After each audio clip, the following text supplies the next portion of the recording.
Government ने हाल ही में एक नया लॉ पास किया है जिसमें कि जो भी ऑनलाइन गेम्स हैं जो कि मनी से रिलेटेड हैं, यानी मनी के ऊपर चलते हैं, रियल मनी के ऊपर, उन्हें बैन कर दिया गया है। यानी कि वो अब और नहीं चल सकते।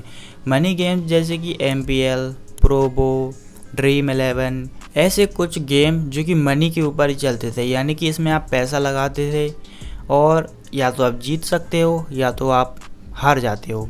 ज़्यादातर केस में ऐसा होता था कि आप अपने पैसे हार जाते हो और इसी तरह से कंपनी कमाती है।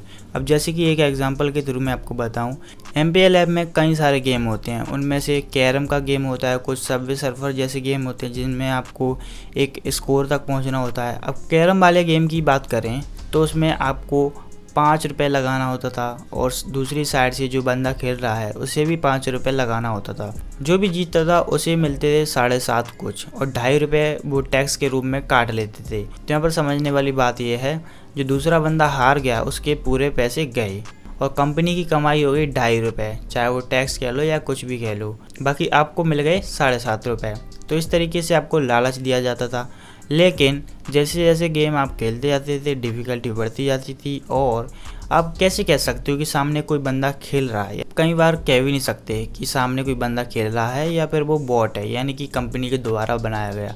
अब एक कंपनी इतने सारे गेम लगा के, पैसे लगा के उसमें लोगों को इन्वॉल्व कर रही है, वो कमाने के लिए कुछ तो करेगी। तो सामने हो सकता है एक बॉट लगा के रखा हो आपके लिए। कई बार आपने नोटिस किया होगा कि जो गेम है कैरम का जिसमें गोटियाँ निकालनी होती हैं, वो सामने वाला बंदा एकदम परफेक्ट तरीके से सारी गोटियों को बहुत ही कम टाइम में निकाल के ले जाता है।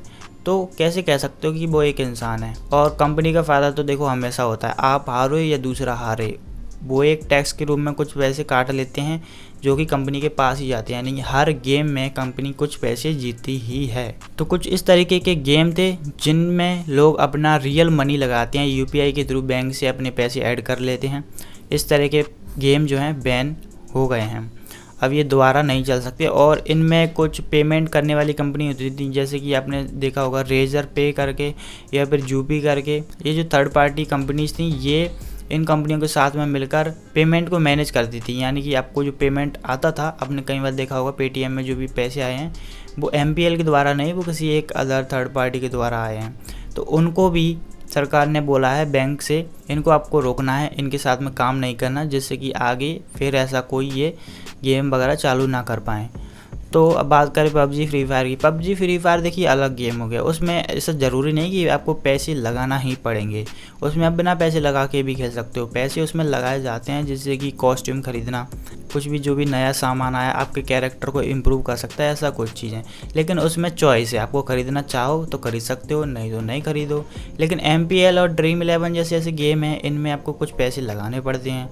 ठीक है, लालच दिया जाता है कि इतने लगाने के बाद आपको दुगने या तिगने अगर आप जीत जाते हैं तो मिल जाएंगे। लेकिन ज़्यादातर केसेस में ज़्यादातर लोगों के साथ वो ज़्यादातर लोग हार ही जाते थे, तभी कंपनी का फ़ायदा होता है। और कुछ लोगों को एक बड़ा अमाउंट मिल जाता था, जो कि कोई बड़ी बात नहीं है। अगर कंपनी इतने सारे लोगों से कुछ पैसे कमा रही है, कुछ को बड़ा अमाउंट दे भी सकती है और उन लोगों के द्वारा फिर इनका प्रमोशन हो जाता है, देखो मैंने इतने करोड़ कमा लिए, तुम भी खेल सकते हो। तो ऐसी कुछ चीज़ें हैं।